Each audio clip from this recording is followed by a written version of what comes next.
অনাদিরাদির গোবিন্দ সর্বকাল। এই যে আমরা পৃথিবীতে এলাম, আবার আমাদের প্রত্যেককেই একে একে চলে যেতে হবে। আমরা যেমন এসছি, আবার আমরা ঠিক সময়, আমাদের নির্দিষ্ট সময় উত্তীর্ণ হলে আমরা আবার সবাই চলেও যাব।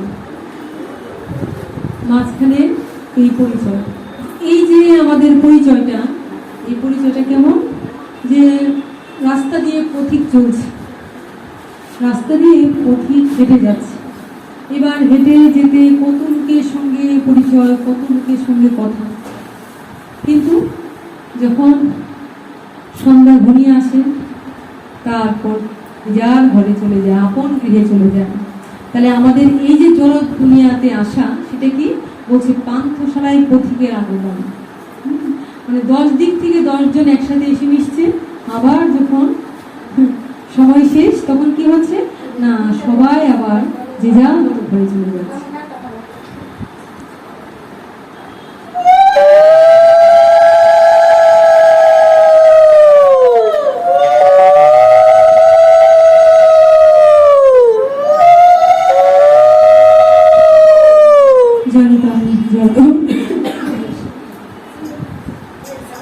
কি বলছেন, যেমন পথিকরা কর্মব্যস্ততায়, কর্মের জন্য কি করে, গৃহ থেকে ছুটে বিভিন্ন কর্মের জন্য পথে বেরোয়, কিন্তু সন্ধ্যা যখন ঘনিয়ে আসে তখন কি হয়, সবাইকে আবার যে যার ঘরে ফিরে যায়।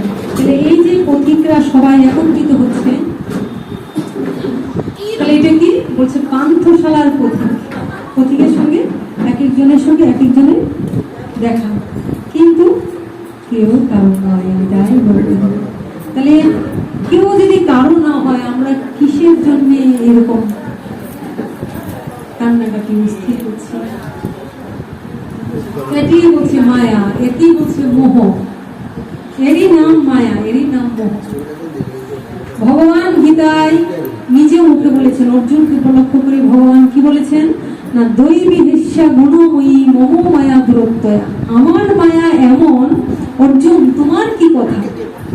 অর্জুনকে কেন বলেছিলেন, কখন বলেছিলেন? অর্জুন যখন দেখেন, এই জীবন, এই ঘটনাটা আমাদের প্রত্যেকের জীবনে। অর্জুন যখন যুদ্ধক্ষেত্রে, কুরুক্ষেত্রের মাঠে যখন যুদ্ধ অনিবার্য হয়ে গেল, যুদ্ধ করতেই হবে, তখন কিসের জন্য যুদ্ধ করতে হবে? ভগবান তো দয়াময়, তিনি তো করুণাময়, কৃপাময়। তাহলে ভগবান তো যুদ্ধ চান না, ভগবান আনন্দময়, তিনি আনন্দ করতে চান। তাহলে যুদ্ধ কেন হলো? ভগবানই নির্দেশ দিচ্ছেন যে যুদ্ধ করো, যুদ্ধ করো। তাহলে ভগবান কেন যুদ্ধ করতে বললেন? কুরু, কুরু কথা মানে কি? কু কথার অর্থ খারাপ, আর ভালো মন্দের দ্বন্দ্ব, যুদ্ধ।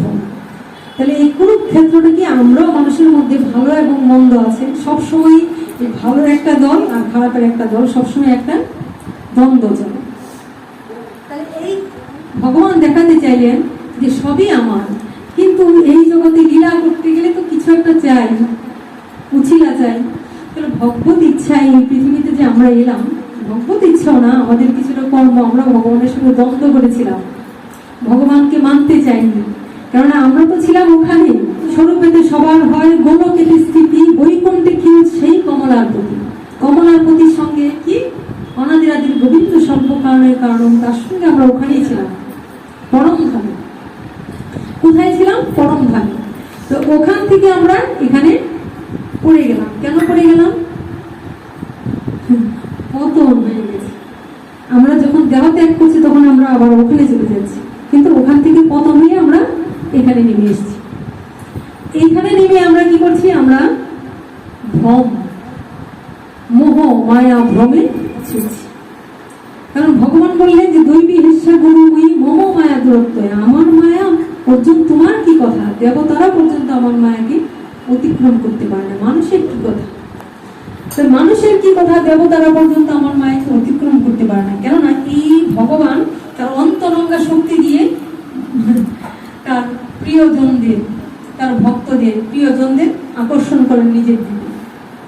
আর বহিরঙ্গা জগৎ মানে শক্তিটা দিয়ে কি করেন, ওই জগৎটাকে পরিচালনা করেন।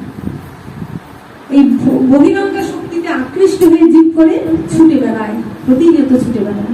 কিন্তু যারা কৃষ্ণ ভক্ত, যারা ভগবানকে উপলব্ধি করেছেন, যারা ভগবানকে চিনেছেন, যারা ভগবানকে উপলব্ধি করেছেন, যারা ভগবানকে চিনেছেন, তারা কি করেন, তারা এখানে এসেও তাদের সবসময় একটা ভাবনা থাকে যে কি করে ওই পরমপতি, পরম পিতা, পরম সুহৃদ, পরম হিতাকাঙ্ক্ষী, যিনি আমার আপনজন, যিনি আমার আপনারজন, তার সাথে কি করে মিলন হবে, কি করে তার কাছে যাব। কারণ এই জগৎটা কি, এই জগৎটা একটা ওই পরম ধামের বিকৃত প্রতিরূপ।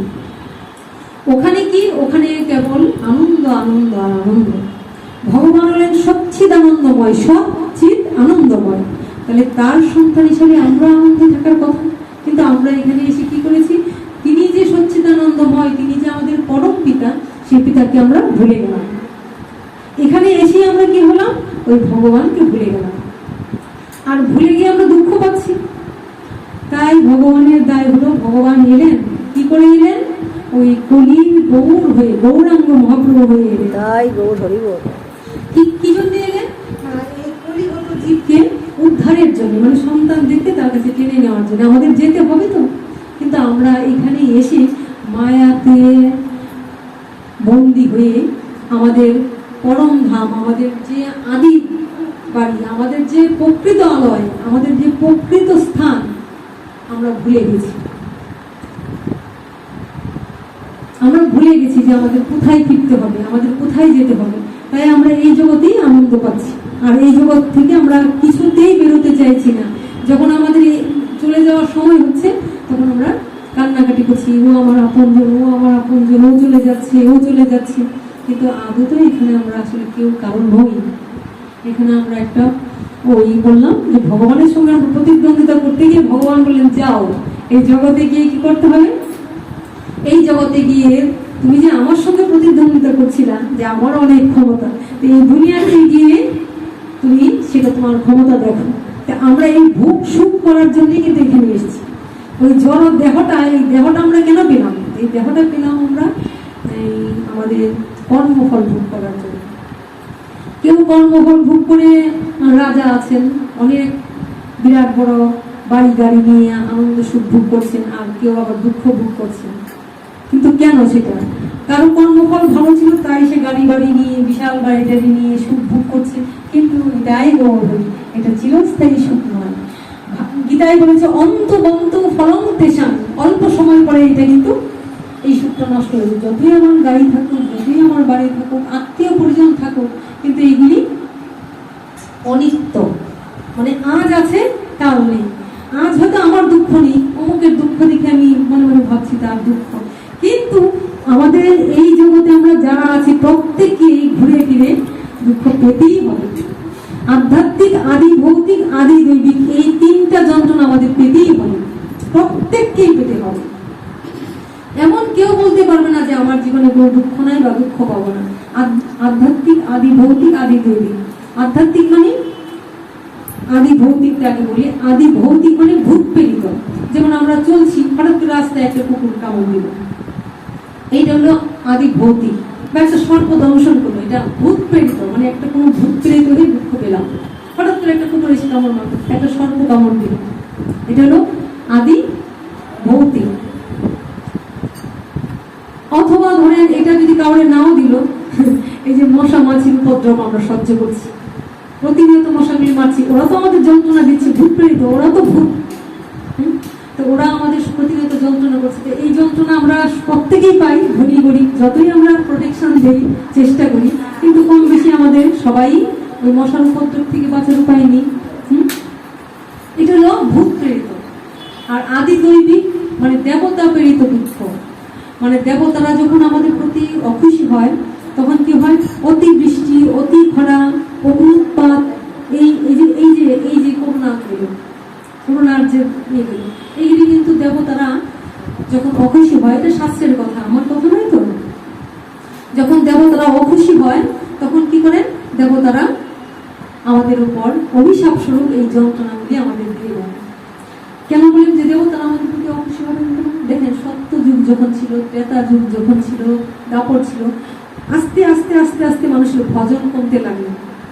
আগে মানুষ কি করতো, হাজার হাজার বছর তপস্যা করে বিভোর হয়ে থাকতো, দেহ বুদ্ধি ছিল না। তারপর আস্তে আস্তে একটু কমলো, সত্য দিকে ধ্যান ছিল, সত্যে ধ্যান ছিল। ত্রেতাতে কি এলো? ত্রেতাতে এলো যজ্ঞ, তারপর দাপরে এলো পরিচর্যা, আর কলিতে এসে জীব দেখা গেল প্রতিটা ঘরে ঘরে শুধু যার যত আছে তার তত বেশি ছুটছে, যার নাই সে তো ছুটবে, যার আছে সেও ছুটছে। তাহলে কি করছি আমরা? আমরা প্রতিনিয়ত ভগবানকে ভুলে ওই এগুলির পিছনে ছুটছি। কিন্তু আমরা এটা বুঝতে পারছি না যে আমাদের এই যে দেহটা আছে, দেহটার জন্য খাদ্যের প্রয়োজন, অসুখ হলে ডাক্তারের প্রয়োজন, তার জন্য আমরা টাকার পিছনে ছুটছি, অর্থের পিছনে ছুটছি। ইহকালের জন্য আমাদের অর্থের প্রয়োজন, রোগ ব্যাধি হলে দরকার, কিন্তু পরকালের জন্য আমার পরমার্থের প্রয়োজন, সেটা আমরা ভুলে গেছি। ইহকালের জন্য যেমন অর্থের প্রয়োজন, পরকালের জন্য আমার পরমার্থের প্রয়োজন। তাই আমাকে একাল ওকাল দুকাল রাখতে চেষ্টা করতে হবে। এই কালে যদি আমরা মনুষ্য জীবন পেয়ে এই যে 84 লক্ষ জন্ম পরিগ্রহণ করলাম, বৃক্ষলতা, কৃমি, কীট, পশু পক্ষী কত কিছু হয়েছে, কিন্তু কোনো জন্মে এই সাধু সঙ্গের প্রভাব, সাধুর কাছে গেলে কি, হরি কথা শ্রবণ করলে কি আমরা বুঝতে পারিনি, দুঃখ ভোগ করেছি।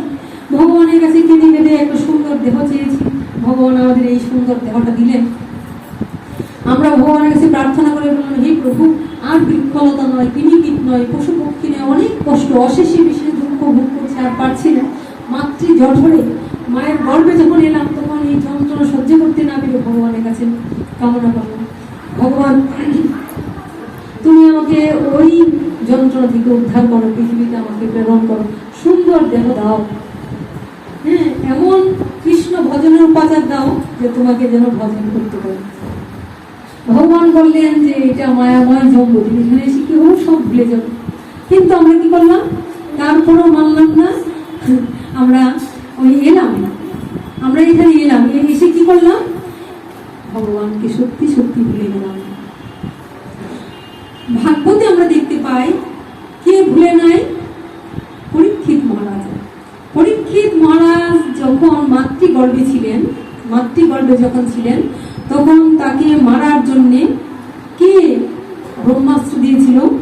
অশ্বত্থামা, দ্রোণাচার্যের সন্তান অশ্বত্থামা। ওই তাকে মারার জন্য, মানে পাণ্ডব বংশকে, পাণ্ডবদের সঙ্গে রাগ করে পাণ্ডব বংশকে সমূলে ধ্বংস করে দেওয়ার জন্য ব্রহ্মাস্ত্র নিক্ষেপ করলেন। পাণ্ডবদের সঙ্গে তো রাগই, পাণ্ডবদের মারবে, সবাইকে মারবে, এমনকি তাদের যেন কোনো বংশ না থাকে, তাই তাদের বংশকে নিশ্চিহ্ন করে দেওয়ার জন্য ব্রহ্মাস্ত্র নিক্ষেপ করলেন। ব্রহ্মাস্ত্র এমন একটা জিনিস না যেটা কিনা মানে যদি ছাড়া হয় তবে একদম তার হাত থেকে কেউ রক্ষা পায় না। তাহলে কাকে লক্ষ্য করে ছাড়লেন? উত্তরাকে লক্ষ্য করে, উত্তরার গর্ভস্থ সন্তানকে রক্ষা করে পাণ্ডব বংশকে সমূলে ধ্বংস করার জন্য ওই ব্রহ্মাস্ত্র নিক্ষেপ করলেন। উত্তরা তখন কি করলেন? উত্তরা ছিলেন ভক্ত, তাই উত্তরা কি করলেন? যেহেতু এই পাণ্ডব বংশে এসে পাণ্ডবদের কাছে জানতে পারলেন কৃষ্ণের সম্বন্ধে, কুন্তি পিসিমা কুন্তির কাছে জানতে পারলেন কৃষ্ণ সম্বন্ধে, তাই তখন সে হিতাহিত জ্ঞান শূন্য হয়ে এসে চিন্তা করলো যে আমার এই সন্তানকে তো এই ব্রহ্মাস্ত্রের হাত থেকে রক্ষা করার কোনো উপায় নেই। তাহলে যদি কেউ রক্ষা করতে পারে, তাহলে কে রক্ষা করতে পারে? কৃষ্ণ। কারণ শুনেছি পিসিমার কাছে, শুনেছি পাণ্ডবদের কাছে এই বংশ, বকাসুর বধ, অকাসুর বধ, এই পুতনাকে বধ, একে একে যে সমস্ত রাক্ষসদের বধ করেছেন এবং কৃষ্ণের গোবর্ধন লীলা, সমস্ত লীলা শুনতে শুনতে কৃষ্ণ যে ভগবান এটা তার মনে বসে গেল। অর্থাৎ আমরাও ভগবানকে তো ভুলে যাই। আমরা যখন ভক্ত সঙ্গে বসে ভগবানের কথা শ্রবণ করি, তখন কিন্তু আমরা ভগবানের প্রতি একটা গাঢ় বিশ্বাস, ভক্তি বিশ্বাস মনে হয় যে না, ভগবান একজন আছেন। কিন্তু যারা আমরা ভগবানের কথা শুনি না, সাধুসঙ্গ করি না, তারা কিন্তু দেখবেন অনেক সময় ভগবানকে মানে না, নিজেকে নাস্তিক বলে খুব গর্ব করে বলে আমি নাস্তিক। কিন্তু কেহ মানে কেহ না মানে সবই তার দাস, যে না মানে সেই পাপে হয় তার নাশ। কেউ মানুক আর নাই মানুক, সবাই কিন্তু তার দাস। এটা তো আমাদের স্বীকার করতেই হবে। জগতের পিতা কৃষ্ণ জেনা ভজে বাপ, পিতৃদ্রোহী পাতকীর জন্মে জন্মে তা। এই আমার যে পিতা, পিতারও যে পিতা, সবার পিতা জগৎ পিতা কৃষ্ণ, তাকে তো মানতে হবে। কিন্তু আমরা স্মৃতি ভুলে গিয়ে কি করছি, ভগবানকে ডাকছি না। তাই ভগবানকে না ডেকে কি করছি, আমরা আমাদের মতো ছুটছি, তাই দুঃখ কষ্ট ভোগ করছি। এই উত্তরা কি করলেন, যেহেতু তার মনে ডাকতে বিশ্বাস হলো যে ভগবান কৃষ্ণই রক্ষা করতে পারেন, কিন্তু আর কেউ রক্ষা করতে পারবেন না। কেননা দ্রৌপদীকে যখন ভরা রাজসভায় অপমান করছিল, কেশাকর্ষণ করে, যখন এটাও তো শুনেছেন উত্তরা, যে ভরা রাজসভায় যখন দ্রৌপদীকে, রাজবধূকে দুঃশাসন ক্যাশ ধরে টেনে নিয়ে আসছিল, লাঞ্ছনা দিচ্ছিল, কেশাকর্ষণ করে ভরা রাজসভায় এনে তাকে অপমান করছিল, তখন কিন্তু তার পঞ্চস্বামী এবং প্রত্যেকে থাকা সত্ত্বেও কেউ তাকে রক্ষা করতে পারেনি। তো তখন দ্রৌপদী যখন সমস্ত ত্যাগ করে আত্মসমর্পণ করেছিলেন ভগবানের কাছে, তখন কি হলো, তখন ভগবান তাকে রক্ষা করেছিলেন। তো এইগুলি চিন্তা করে আজ উত্তরা কি করলেন, উত্তরা দৌড়ে গেলেন যে না, কৃষ্ণ ছাড়া আমাকে কেউ রক্ষা করতে পারবে না, তাই ছুটতে লাগলেন। কৃষ্ণ তখন কি করছেন, কৃষ্ণ তখন রথে উঠে বসেছেন। কোথায় না, এখন তো পাণ্ডবদের কোনো দুঃখ নেই, কারণ পাণ্ডবরা এতদিন দুঃখ কষ্ট ভোগ করেছে, বনে বনে ঘুরেছে, কখনো অর্ধাহার কখনো অনাহার, এইভাবে এই দ্রৌপদীর অপমান, কত রকম, ওই ভীমকে মেরে ফেলার চক্রান্ত হয়েছিল, যত ঘৃণা আগুন দেওয়া, সমস্ত কিছু, কত যন্ত্রণা ভোগ করতে হয়েছিল। কিন্তু আজ তো পঞ্চপাণ্ডবের সবার বড়কে যুধিষ্ঠির মহারাজ, তাকে সিংহাসনে বসানো হয়েছে, তা আজ তারা রাজ্য পেয়েছে, আজকে তো তাদের কোনো দুঃখ নেই, আজ তো তাদের কোনো কষ্ট নেই। তাই কৃষ্ণ চিন্তা করলেন যে এতদিন পর তারা সুখের মুখ দেখেছে, সুতরাং ওদেরকে নিয়ে আমার ভাবনা নেই, তাই কি করবো না, তাই আমি এবার ওখান থেকে চলে যাই। তাই চলে যাওয়ার ইচ্ছা নিয়ে কৃষ্ণ রথে উঠে বসেছেন, আর উত্তরা ঠিক তখনই ছুটতে ছুটতে গিয়ে রথের মধ্যে কৃষ্ণের চরণ তলে পড়েছে। কৃষ্ণের চরণ তলে পড়ে কি বলেছেন, পাহি পাহি মহাযুগিং দেবদেব জগৎপতে নন্দং তৌ ভয়ং পুষ্যযত্র মৃত্যু পরস্পরম। হে দেবদেব, হে ঈশ্বর, হে জগৎপতি, হে গোবিন্দ, হে কৃষ্ণ, আমি জানি এই জগতে কেউ কারো মৃত্যুকে রোধ করতে পারে না, বরং একজন আরেকজনকে মৃত্যুর দিকে ঠেলে দিতে পারে। এই পৃথিবীর সবাই মৃত্যুর দিকে ঠেলে দিতে পারে, কিন্তু কেউ কারো মৃত্যু রোধ করতে পারে না। না, কেউ যদি মৃত্যুকে রোধ করতে পারে তাহলে কে না, একমাত্র তুমিই পারো। তাই উত্তরা কৃষ্ণের চরণতলে গিয়ে পড়েছিলেন। তখন ভগবান কি করেছিলেন, তখন ভগবান সূক্ষ্ম দেহ ভগবানকে দায় দিয়েছিলেন। উত্তরা কি দায় দিয়েছিলেন, বলেছিলেন, হে প্রভু, তুমি এই ভেবো না, হে কৃষ্ণ, তুমি এই ভেবো না যে আমি আমার প্রাণ ভয়ে তোমার কাছে প্রাণ ভিক্ষা চাইছি, না,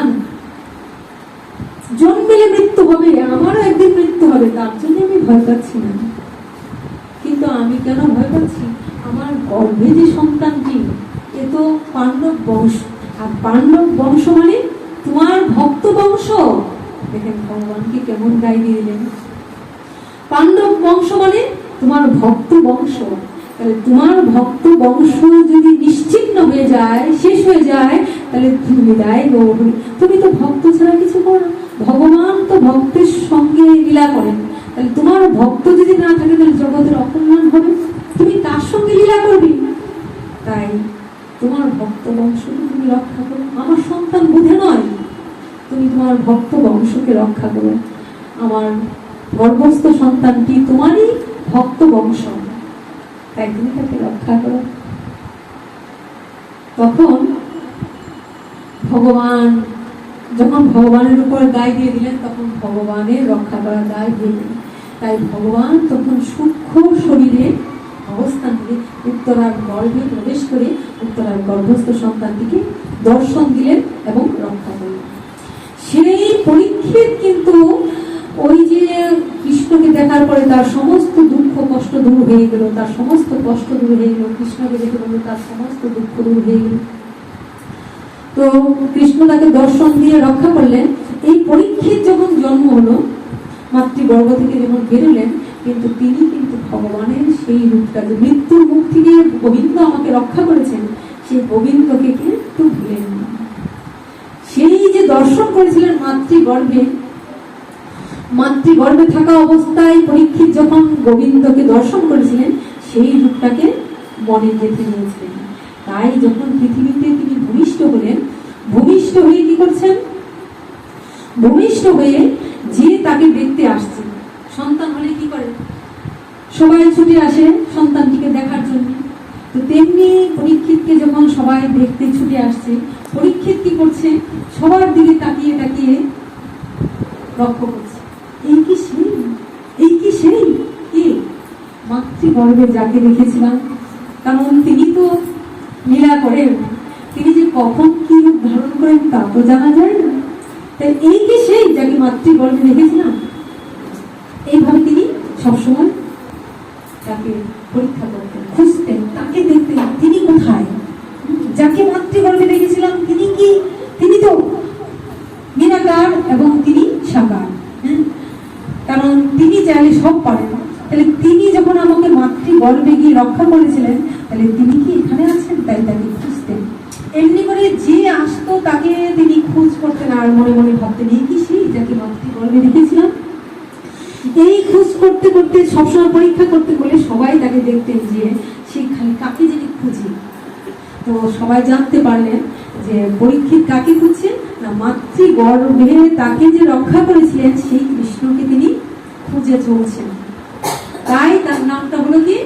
পরীক্ষিত। তাই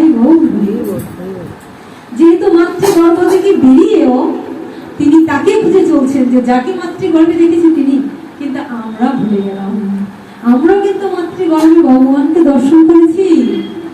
আমরা যখন কষ্ট পাচ্ছি তখন ভগবানও আমাদের একবার দর্শন দিয়েছিলেন, কিন্তু পরীক্ষিত সেটা মনে রেখেছেন, পরীক্ষিত খুঁজে চলেছেন। আমি যুগে যুগে ধরে লোকের